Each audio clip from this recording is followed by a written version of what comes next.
Good morning. Today's gospel is the story of the road to Emmaus. And there's some kind of interesting things about the story. One, the road is long, so about 7 miles is what they say. And for people journeying in that time, that would have been quite a journey. And it would have been through a dangerous road and a place that would have been complicated and difficult to pass. And part of it is they're headed down on this road and they're talking, right, about all the different things that have happened. And I love this first interaction with Jesus and with the apostles that are there, and they're having that conversation.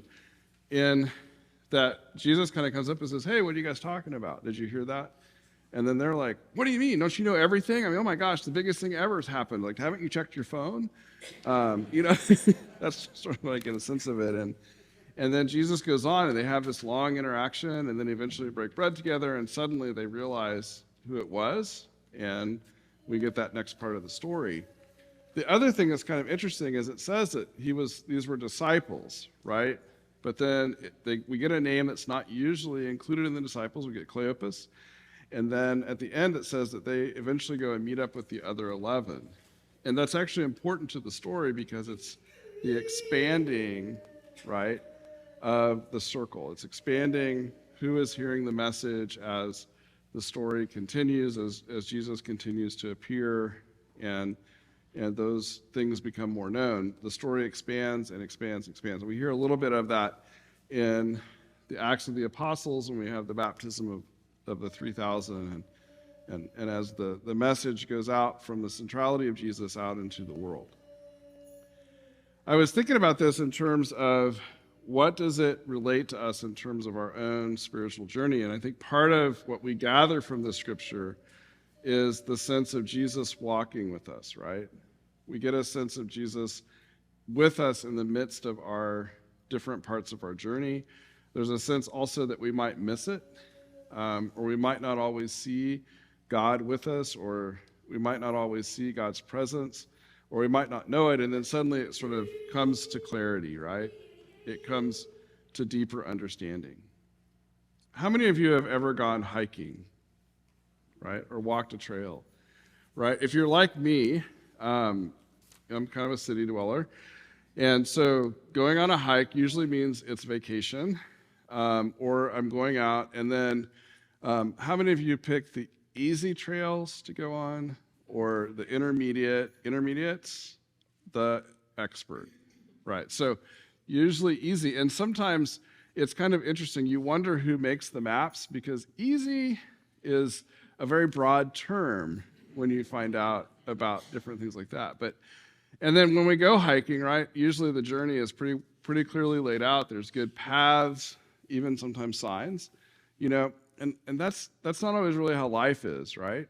So, but that's kind of what we do. But you never quite know what's going to happen. If you're really serious about it, you got to find out things about where you're going.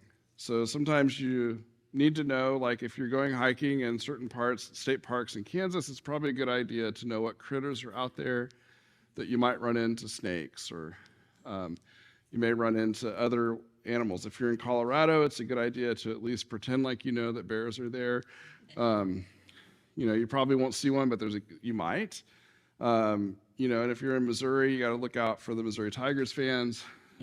Just kidding. But you need to be aware of that, and being aware of the weather is a good idea.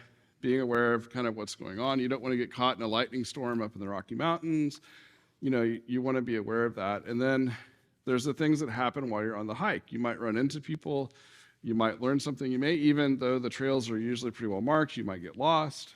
You might not have prepared with enough water. There's all kinds of things that can happen. And I know I've had good experiences, like when my kids were younger, probably about 9 and 5, maybe a little bit older. We were going to hike the Katy Trail. We were on family vacation in Missouri.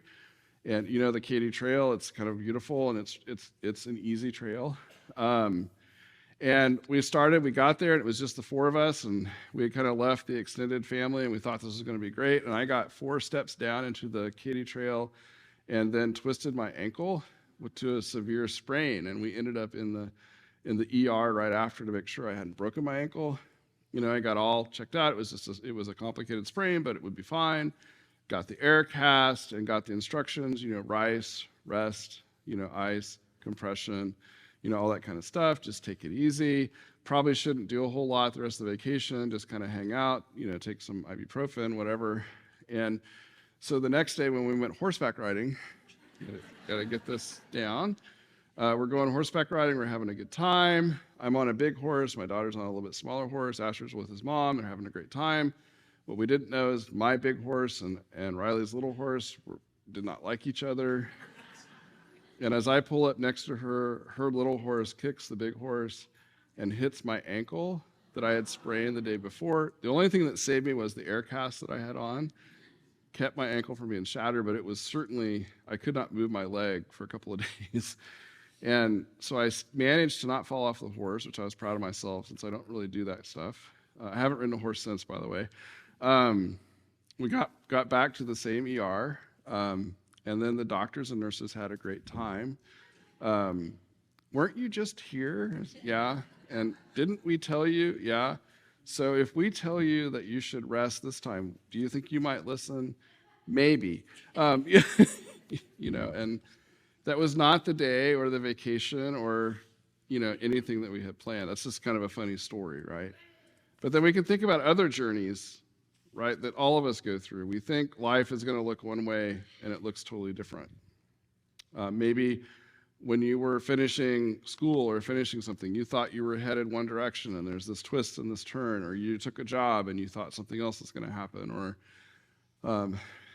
things can come up on our journey, and there's twists and turns and other realities. And the other part of that too is that we often encounter stories like what we hear in this, in which we are sometimes hearing from people, or we're talking, or we're walking with people, and they're giving us great wisdom, or we're finding great wisdom, and we might not see it as God, right? We might not see it as the companions that we have, or as Jesus, or any of these other things, and yet these twists and turns happen, and we go in different directions, and we go in different realities, or then sometimes we get to the point where we're like the disciples in this story, and in the breaking of a moment, in the breaking of the bread, we suddenly understand that God was there with us all along. I was reminded of a part of T.S. Eliot's poem, Wasteland. The story of Wasteland, it's a long poem, so I'm not going to read the whole thing to you, but it's a long poem kind of about the spiritual journey, but it's also about the world that we often walk in, and this is towards the end.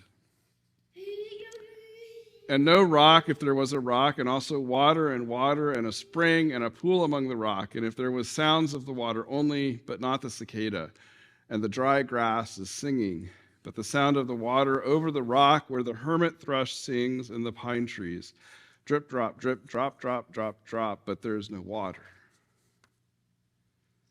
Who is the third who walks beside you? When I count, there are only you and I together. But when I look up ahead at the white road, there is always another one walking beside you, gliding, wrapped in a brown mantle, hooded. I do not know whether a man or a woman, but who is that one that's on the other side of you? It's said that T.S. Eliot had the road to Emmaus in mind when he wrote this, and that sort of sense of the one that's with us, but we often don't know that they're there. This is probably where whoever wrote the poem for Footprints might have gotten, part of this idea of that person that's walking with us, or that God is with us, or God is often carrying us. I think this is, something that helps us, and like the story that we had last week of how do we look for God in the journeys that we're on? How do we look for where God is in all of those stories? How do we see God walking next to us, or God guiding us, or God bringing us wisdom? And sometimes it's for us to be aware of that, but it's also to know that sometimes we might not be able to see it, or we might not be ready to see it, or we might not always just know right away, but that God is there. And I think that's part of the faith journey, or the faith understanding, is how is God walking with us through our life? I told you sort of shallow stories about getting hurt on a trail and other things, but I can think of so many times in my own life or in the stories that I've heard from other people in which it becomes really clear later that God was right there with you.